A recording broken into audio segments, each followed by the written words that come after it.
सर्वश्रेष्ठ अभियंता निष्ठा काय असते यासारख्या जगातील दुसरं उदाहरणच नाही. 6 जून 1674 रोजी एक मराठा राजा छत्रपती झाला.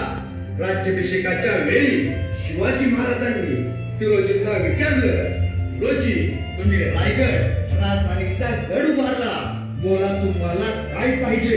फिरोजी म्हणाले, काही नगराचं काही नगर. राजा म्हणाल, पण हिरोजी असं चालणार नाही, काहीतरी मागावंच लागेल. तुम्ही स्वतःच घरदार विकून स्वतःचा जमीन जुमला विकून हा रायगड उभारला, तुम्हाला काहीतरी मागावंच लागेल.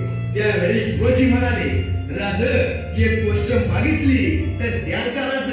त्यावेळी राजे म्हणाले, हिरोजी फक्त मागून तर पहा.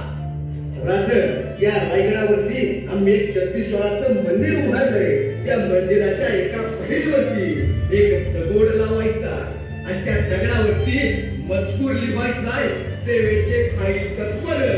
हिरोजी डोलकर.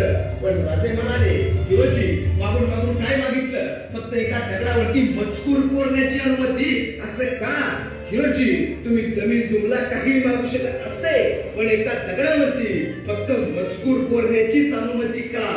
त्यावेळी हिरोजी म्हणाले, राजे ज्याच्यावेळी तुम्ही रायगडावरती याल त्याच्यावेळी तुम्ही या जगदीश्वराच्या मंदिरात याल, आणि ज्याच्यावेळी तुम्ही या जगदीश्वराच्या मंदिरात याल त्याच्यावेळी ते एका पहिलीवरती तुमचा पाय पडेल आणि तुमच्या पायाची पायधूळ माझ्या मस्तकावरती सतत अभिषेक करत राहील, सतत अभिषेक करत राहील. बाकी काही नगराचं, बाकी काही नगर. मला वाटतं हा इतिहास माझ्या देशातल्या प्रत्येक मुलाला शिकवला तर या देशातील कधीच एकही पूल पडणार नाही, का एकही रस्ता कधीच खचणार नाही.